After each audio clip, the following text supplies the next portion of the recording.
Homes like this for my ears. I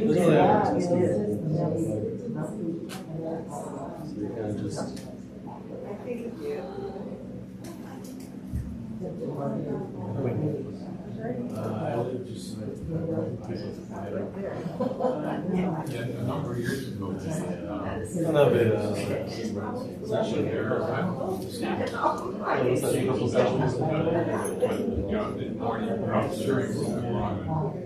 he said, like, how are you doing? Because they're so close to, usually you see it when you open Like you see the surfing, and you hope to see it. Yeah. Without the clouds. But I've taken one. I've seen it a number of times. There are a couple people I've been in Japan like a dozen times. They've never seen it. Yeah. That was all for Shinhan thing. So, we don't really but That's the possible. Is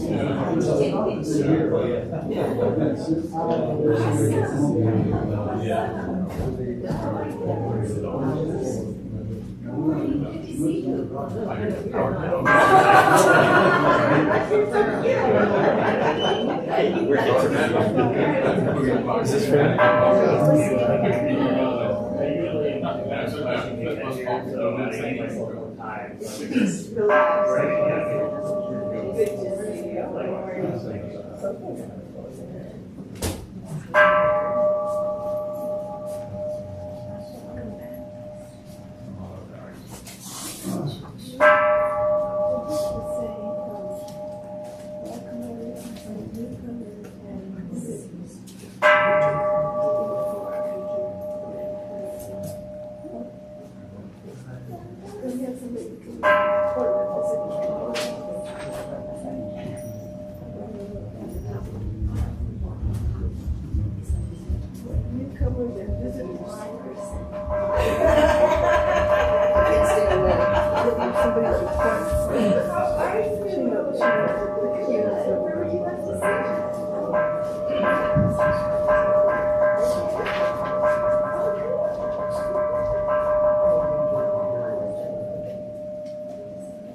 Namanda, namanda, namanda, namanda, namanda, namanda, namanda, namanda, namanda.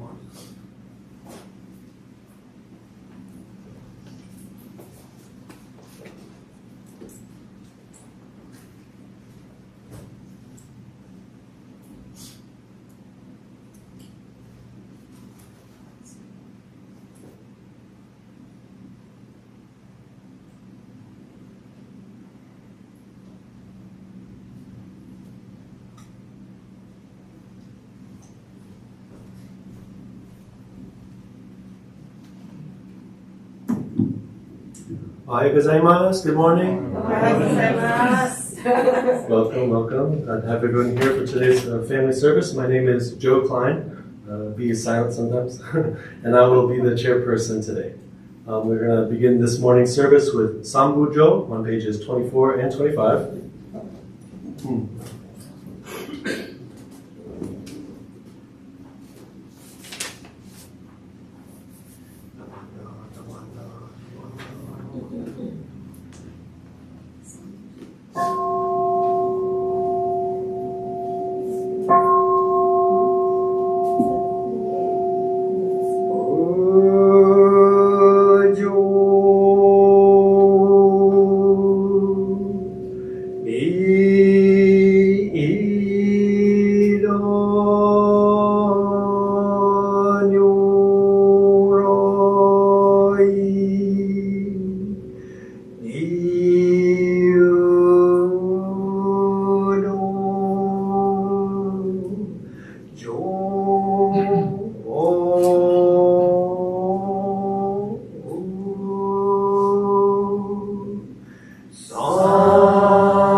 Now please turn to page 67. We will have Sutra chanting, Ju Ni Rai.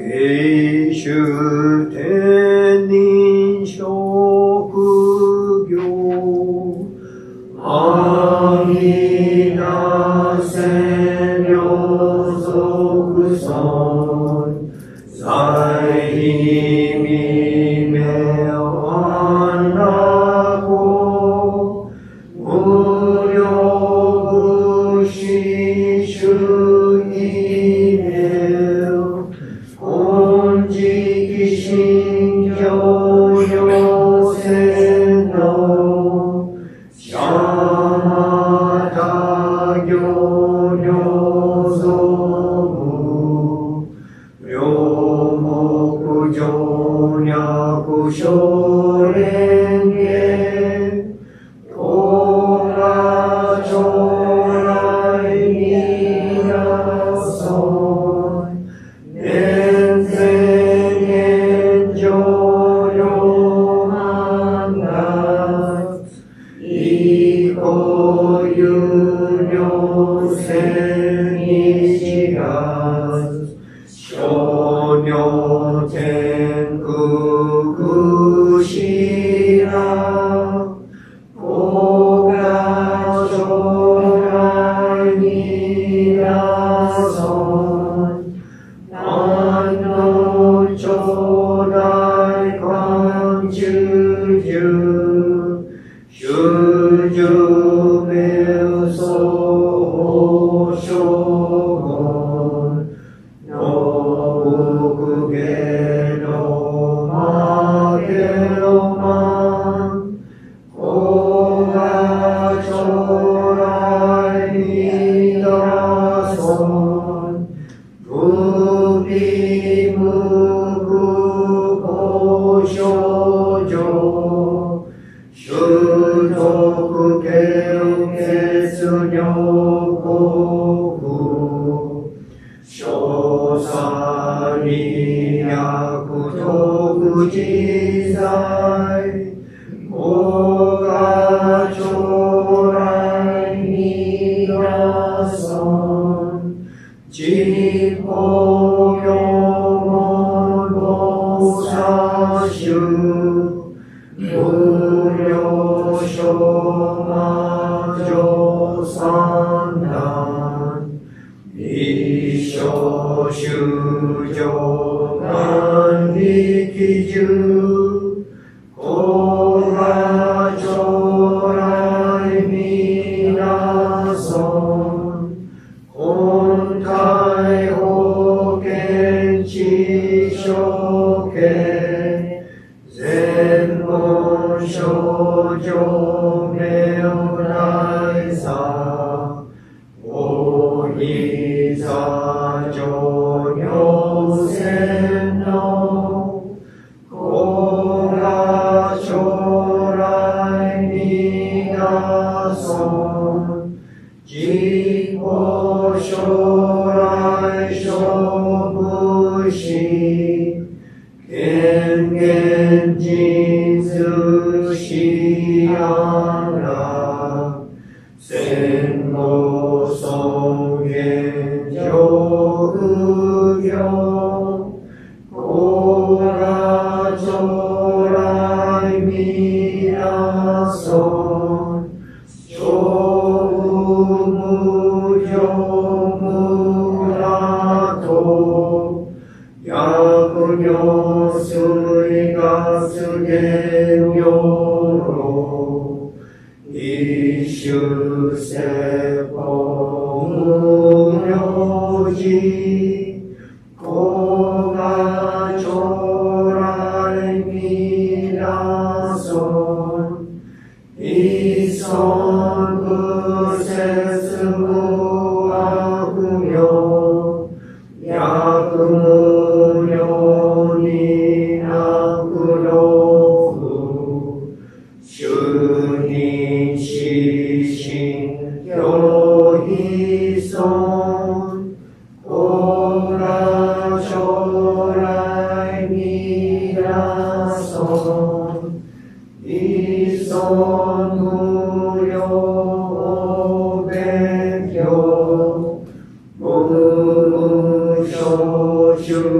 悪知識往生不在死亡来我が将来になそう仮説依存不独自修善無変了解す小逆善の少女主者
I'd like you to please stand for the Gatha. We're doing the White Book today, the We Are One song on page 150. That's 150.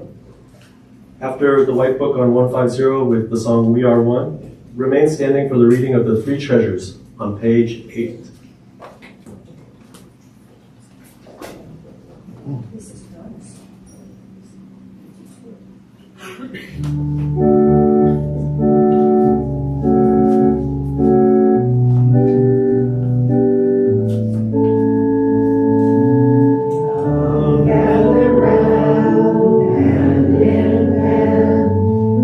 To Alameda's teachings, listen with your heart, listen with your mind to Alameda Buddha's teachings. Namo Amida Butsu, singing Namo Amida Butsu. All of the world is bright, singing Namo Amida. We are one.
Three treasures number 1.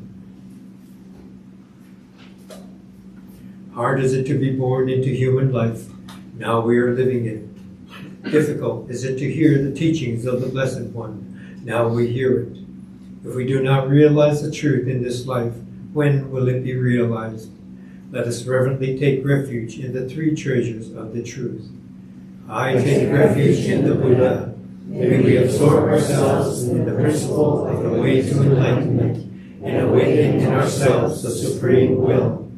I take refuge in the Dharma. May we be submerged in the depths of the doctrine and gain wisdom as deep as the ocean. I take refuge in the Sangha. May we live in harmony in the great assembly as disciples of Buddha and be free from all hindrances, becoming units of true accord in a life of harmony, in a spirit of universal oneness, freed from the bondage of selfishness. Even through myriad ages of kalpas, hard is it to hear such an excellent, profound, and wonderful doctrine. Now we are able to hear and receive it. Let us thoroughly understand the true meaning of Tathagata's teachings. Namo Amida Butsu. Namo Amida Butsu. Namo Amida Butsu. Namo Amida Butsu. Please be seated.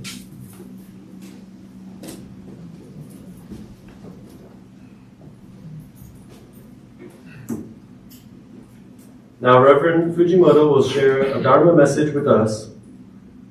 So, everyone, Reverend Fujimoto, thank you. All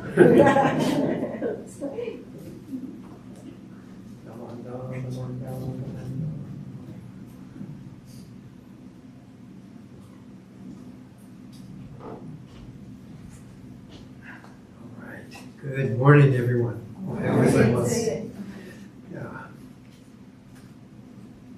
So just this past week, we concluded our class, our spring Buddhist Education Committee class, and so had a very nice discussion at the final session that was this past Thursday. And one of the terms that we touched upon briefly was AHIMSA. AHIMSA is a word that means to cause no harm, to do without injury. And we were talking about Reverend Paraskavapilas's book, The Call of the Infinite, and he was mentioning Buddhist ethics and the use of ahimsa. Okay, so he just mentioned it briefly, and I thought it might be good to talk about it a little bit more today. And commonly it is translated into English as non-violence. And it means to do the least amount of harm you can do to human beings and other living beings. So I want to mix in some Buddhist quotes while I'm doing the talking. One quote from the Tanisho.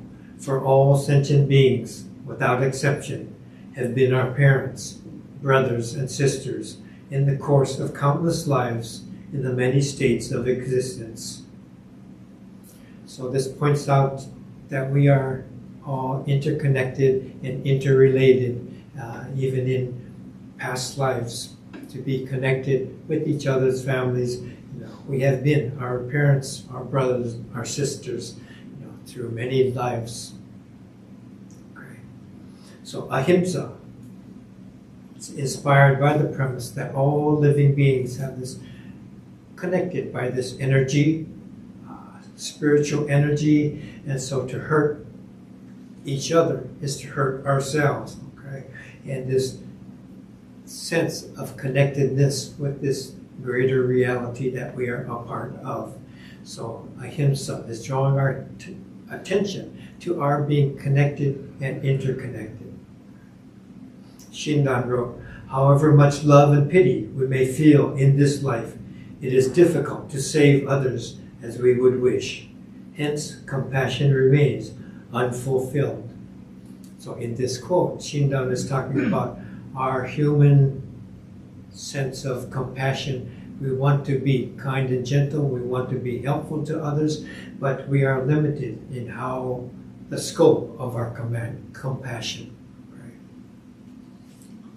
So ahimsa you will find in Hindu literature, Buddhist literature, Jainism.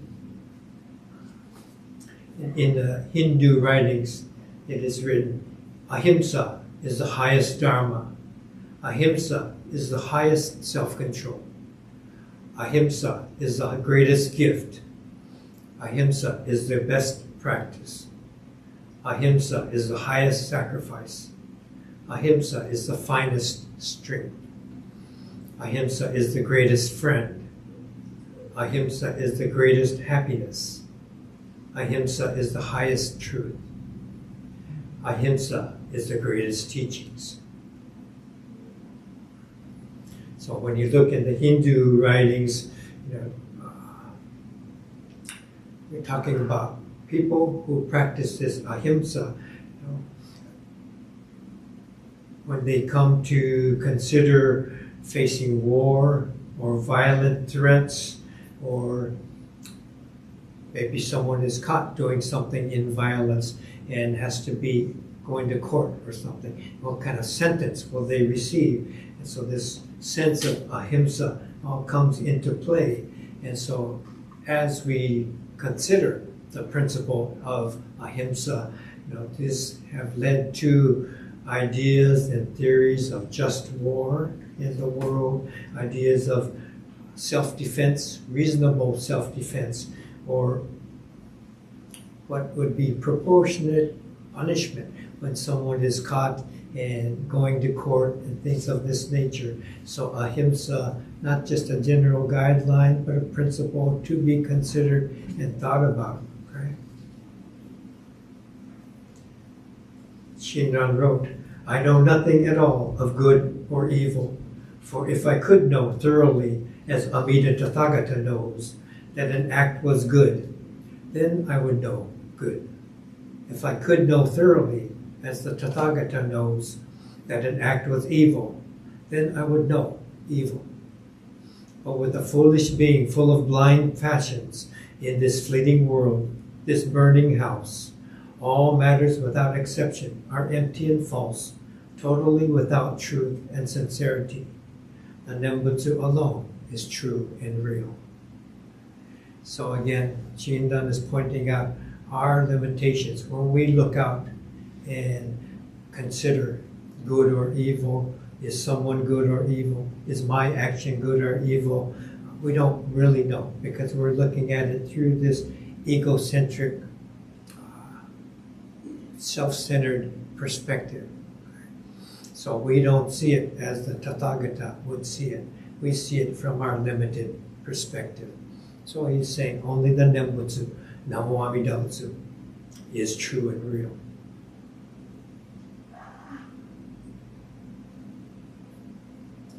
So we see these things going on in our world today. There's a lot of protests going on and difficulties, right? People, camp cities and campuses all over the place. Students are getting together and supporters of them making a statement of what they perceive to be the best perspective.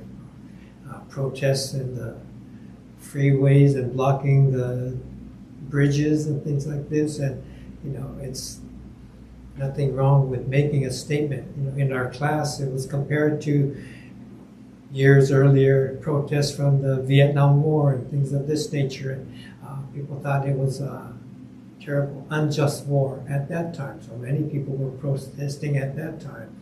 Here, it's okay to protest, but to stop everything else from going on, that's really causes a lot of difficulty. People were stopped on the bridge. They had medical needs, appointments, and things to get to the medical facility, and life and death matters were just put on hold. Nobody knew they were not going to be able to get to these hospitals and things. So all of these things are difficulties that are caused. So there's a place for everything. So one voice was mentioned that, to think of ahimsa, Buddhism is just saying to walk away. And that's not really true. That's not what Buddhism is really saying.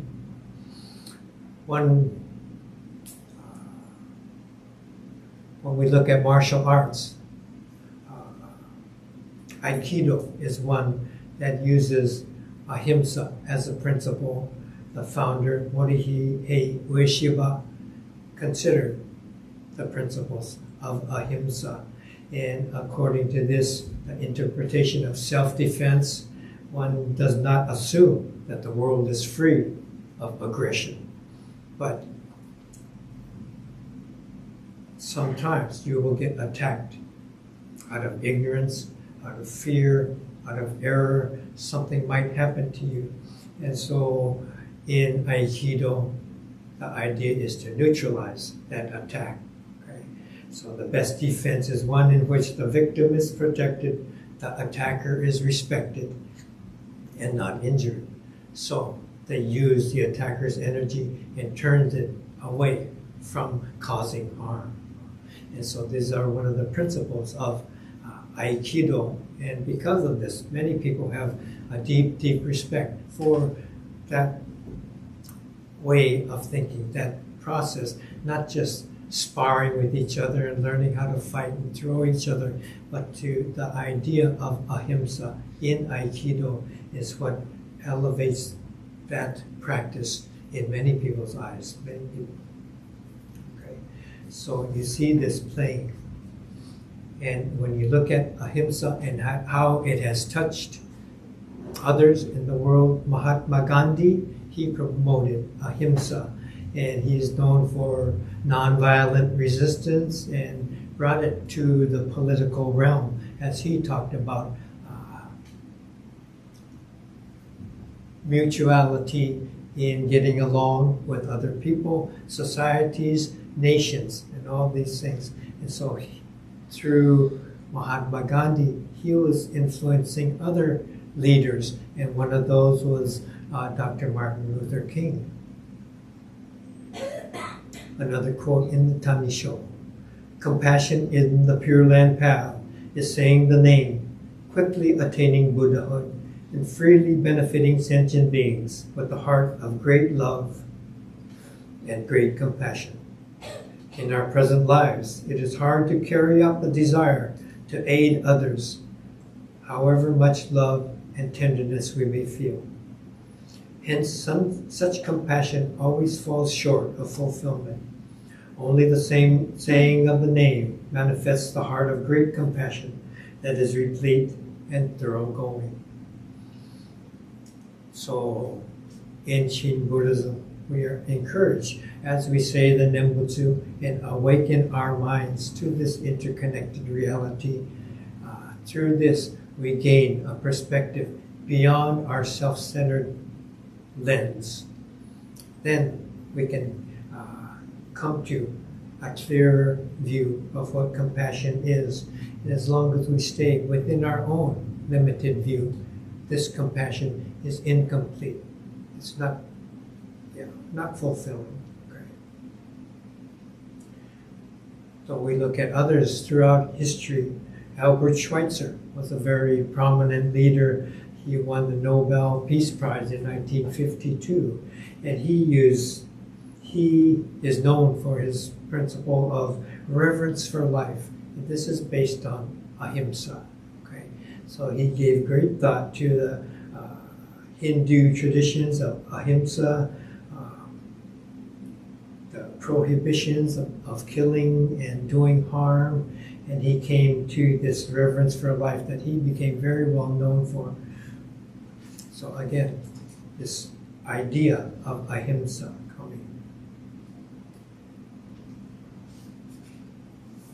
In Buddhism, there's this idea of karmic consequences. So when we do something, it doesn't just end in this karmic consequences. Chain reaction that follows everything we might do. As for me, Shinran, I have never said the Nembutsu even once for the repose of my departed father and mother, for all sentient beings without exception have been our parents and brothers and sisters.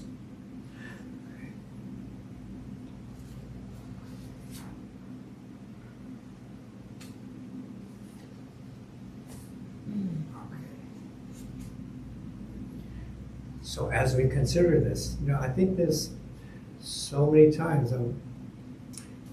people try to convince that one perspective is right, and when we look at the current situation in Gaza, you look at one time period and clearly one side is at fault and the other is getting attacked, and if you stretch it out to a greater length of time, a year, and maybe it's not so clear, there was another attack, and if you look 2 years or 5 years or 10 years, the perspective changes. And then you look 20 years past and this whole picture, and the perspective changes again, right? And 100 years past. So we could look at this part and think we know something, but we're leaving out this part, right? So this is our own perspective again, and we have a limited view. This is what Buddhism is saying. So Buddhism is pointing out, we're not in the business of choosing who, this side or that side in a war or something like that, right? Personally, maybe we have a perspective, but as Buddhism or as a temple, that's not what we are trying to do here. When we consider the idea of AHIMSA, we each go through very deep sense of trying to see our own limitations and to gather the perspective that might be available. As we look at more and more information, we listen to this side and we gain that, and we listen to this side and we gain that. Does not mean do nothing, but to consider more than we are usually able to consider. Difficult is it to be free of evil nature. The heart is like snake and scorpion. Good acts also are mixed with poison. They are but deeds vain and false. So even when we think we're doing something good, our own perspective makes it limited. And if we don't recognize that, and we stay within our own personal perspective, then hopefully we're able to see that this is vain and false. Right? Rose-colored glasses that we are looking through. So as we look at all these things, the influence of AHIMSA, people we look to through history, Mahatma Gandhi, Thich Nhat Hanh, Albert Schweitzer, Martin Luther King, the Dalai Lama, Mother Teresa, Lady Takeko Kujo. These are people that we look to as models, as heroes, and they have been touched by this principle of AHIMSA. They're not saying it's easy. We're not saying it's easy. It's difficult to find a place of comfort to stand. But we will do want to consider all of these things. It is not that you keep from killing because your heart is good. In the same way, a person may wish not to harm anyone and yet end up killing 100 or 1,000 people. So these are things to consider. These are things to look at. Ahimsa is a principle, not a commandment. Right? Buddhism provides principles that we consider and we think about, we live with as much as possible. Please join me in Gassho. Namo Amida. Namo Amida. Namo Amida. Namo Amida. Thank you.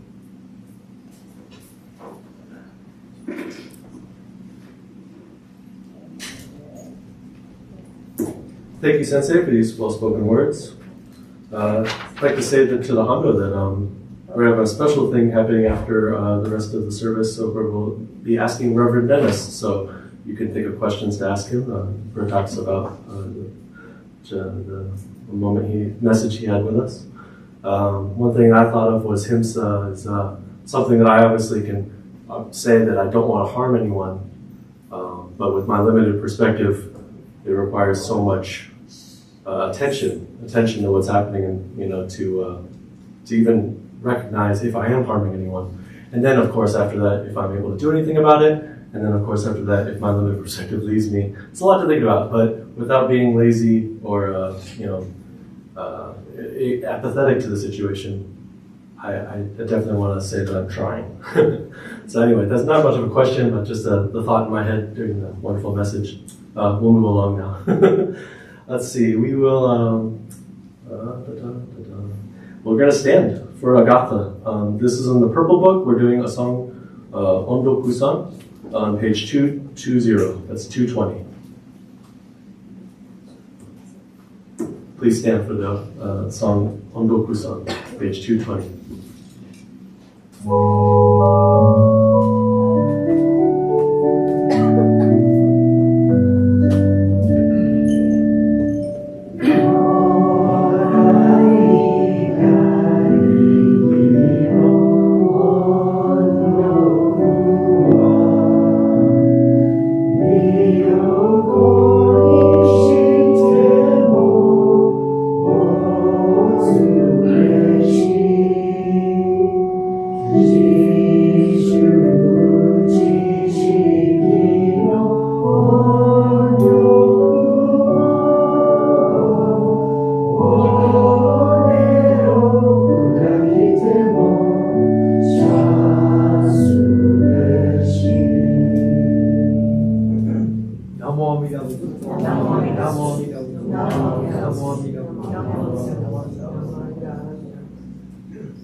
Now is the time for acknowledgments that I would like to thank all those who have helped with the altar preparations and with the service. So thank you, Reverend Dennis, so much for the words. The YouTube setup was really nice. So if anybody has friends or family that are far away that are able to watch online, we have the website, and this service airs live on YouTube.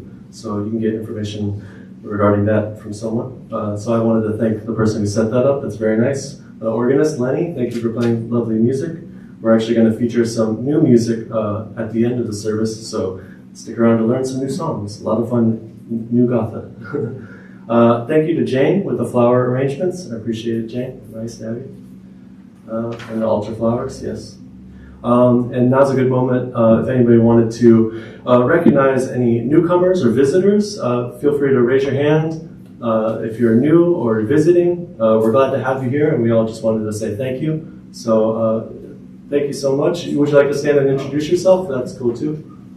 I'm Russell, I'm a newcomer. Russell, thank you so much. Glad to have you here, and hopefully we'll see you again very soon. Thank you, everyone. And I understand we do have visitors. Is that true? Newcomers, hi. If you're too bashful to stand, it's okay too. Just good to see you. Happy to say hi. I'm Catherine. This is my mom, Marilyn, from Oregon Buddhist Temple in Portland. Wonderful. Thank you so much for coming. Thanks, everyone. Cool. I have some announcements to make. These are regarding all of the services in May. Next Sunday, May 5th, we're doing the monthly memorial service. The Abwa meeting is at 9 a.m. before the service. Sunday, May 12th, we have a family service at the Dharma school and the May birthday. We also have Sunday, May 19th, Gotane service.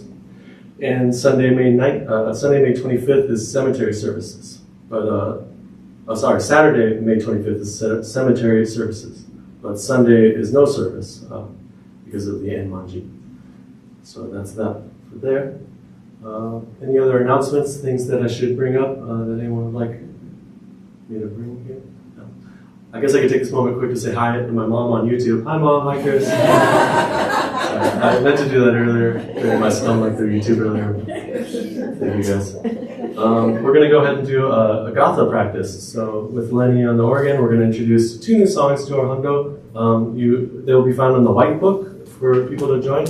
And Lenny's going to play through the melody first for Nembutsu 1 on page 99. And then we will sing. You'll find the lyrics to be quite easy anyway, but we'll sing it when we come back around the second time. I'm going to conclude the recording so we don't have the practice. Okay. Cool. Thank you. Bye, Mom.